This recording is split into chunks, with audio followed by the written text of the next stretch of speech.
welcome to Interfaith Dialogue. I'm Sam, and I'm going to be your host for today. Today we're going to be talking to Jasper Bendici. He has just graduated with a bachelor's degree in theology and is actually part of a rock and roll group.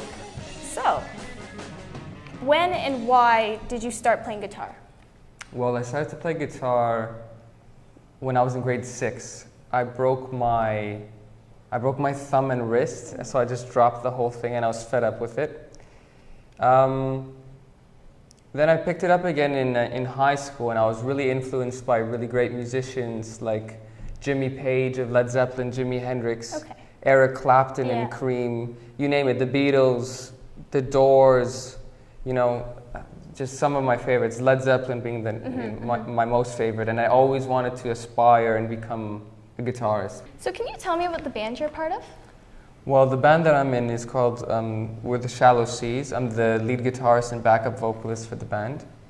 And our genres would consist of just, I'd say, garage rock, psychedelic rock, blues, jazz, you know, anything like that. And a lot of our main influences would be very classic rock sounding bands from the 60s and 70s. Led Zeppelin being one of the biggest, the Rolling Stones, the Beatles, Cream, Jimi Hendrix, and even some modern bands that I'm into, such as the Arctic Monkeys, there's Jack White, Foxygen, the Temples, the OCs, you know, and yeah. That's sweet. How did you form the band? Well, the band was initially a three-piece, right? So the drummer, who's not with us anymore, he's in another band. We initially started the band with myself on vocals and guitar, the drummer on vocals and guitar, and the bassist. But then we moved on from that. We got a new drummer, we got a new lead vocalist, who's now the front man there, and I'm doing backing vocals and lead guitar, and the same bassist. So from that lineup change to the new band now, it's myself still, and the bassist. Have you reached a level that you wanted to reach to? Have you reached a goal for yourself? We've reached plenty of goals, but there's still so many more. We never want to plateau. Yeah. You know, we've been doing a bunch of gigs in Toronto and in the GTA area, but we want to, you know, even get out of the province and everything like that. We've made some progress media-wise too. So yeah. Now that you've finished seminary school, where do you see yourself from now? Well, since I got my bachelor's of theology, again, I'm not going for a priesthood or anything like that, you know. That wasn't the main goal from the get-go. Okay. But I've been thinking of chaplain, like lay chaplain, either in the hospitals, in the schools, and even to become a therapist, psychologist, and more so counselor. So I can see myself pursuing another bachelor's in psychology or master's of divinity, which is theology. And, of course, still going with the band strong and everything like that. Because if the band goes somewhere, I'm going to go definitely with the band. I got to always have that option open. Why did you want to major in theology? First, I wanted to go because I wanted to learn more about my faith. I wanted to learn about iconography, which is the imagery you see in our churches, and Byzantine chant, which is the musical aspect of the church.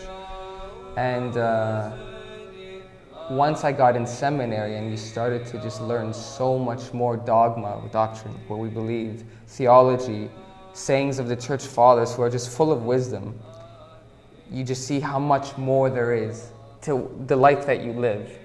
The little aspects that we have, the little hiccups that we have in the day that, oh, this could have gone better, this could have gone better. Of course it could have gone better, but these things and problems that we have day to day, in the end, will seem so minuscule just to, the vast space of just what God is and what there is for you to do. You're part of a rock and roll group, and you're part of an Orthodox Greek church. How do you find the balance between the two? At first, I thought it's just too opposite. It's just too contrasting, you know.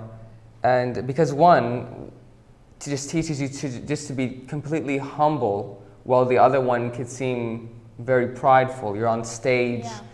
The light's on you, you're the king of the world at that moment, but I think you have to find that balance. And that balance, whether you like it or not, is humility.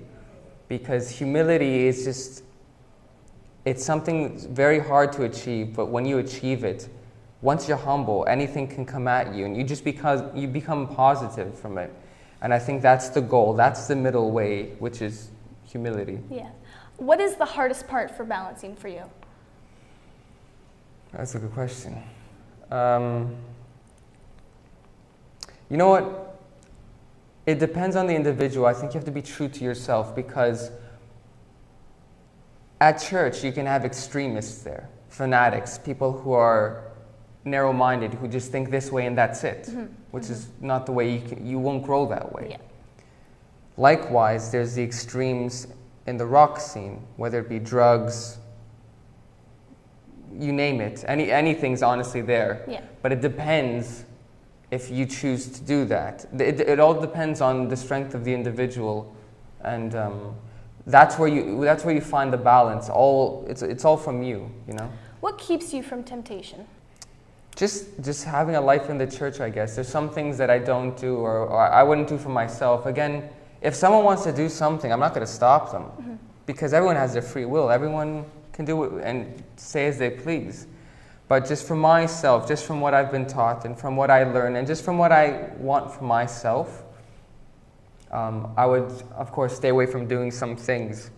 And to go back to that, you can go to any writings from the church fathers or anything like that. Okay. So what is the Greek Orthodox Church to you? Well, the Greek Orthodox Church is very important to me. It's where I think I feel most at peace. Even though when I'm on stage, it's euphoric sometimes. I just love playing the guitar. I feel most at peace when I'm chanting and when I'm at a service in church. And the Orthodox Church, see, it's a denomination of Christianity, but when someone thinks, oh, you're a Christian, they'd think Catholic because it's one of the biggest denominations. But if you go back in history, when the church was one, the way they practiced things was very Orthodox. If you went to an Orthodox liturgy, or Mass, as some would know it, it's very ancient looking. There's incense, there's chanting, there's different, rites and everything like that.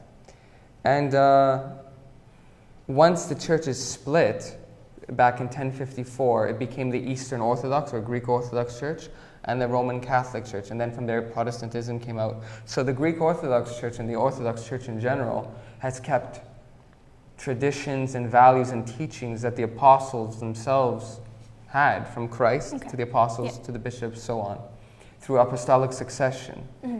And just plainly, the Orthodox Church to me is home away from home, because I know that if I didn't have my faith, I really can't picture how I'd be. Like, honestly, it'd be very difficult to even. Do you take the Bible literally? Or do you kind of use it in metaphors or whatnot? Well, in seminary, in school, when we were learning stuff, a lot of the church fathers took it literally, and some also took it metaphorically to explain things. One thing you have to understand too is that the Old Testament, the Hebrew Bible, was written in Hebrew and it was translated into English. And with these translations, there's always a hiccup or two. And likewise, the New Testament was written in Greek initially, then translated into English. And an example I want to give you is in Genesis, when it said, on this day God created this, on this day God created this. When someone reads it in English, they think a 24-hour day, which was completely wrong, just because the term day in Hebrew is om, which means period of time. So that can mean 6 seconds or 6 billion years. So that's why it's funny too, because I have a lot of friends who, they can be atheists or whatever, but Christianity and science, they're parallel in a lot of aspects. What story or part of the Bible do you most find hope or encouragement in? There's a lot. There's a lot. But your favorite? Like the one you turn to, like when you need hope or you're having a bad day? That's a really good question. I'm just trying to run through now some of the ones that would come to mind. But they're the ones that are all about faith. Okay. Christ, in a lot of aspects, speaks about how important faith is. And if you had faith, like he says, of a mustard seed, which was a seed like this, Yeah. You can tell this mountain to pick itself up and move.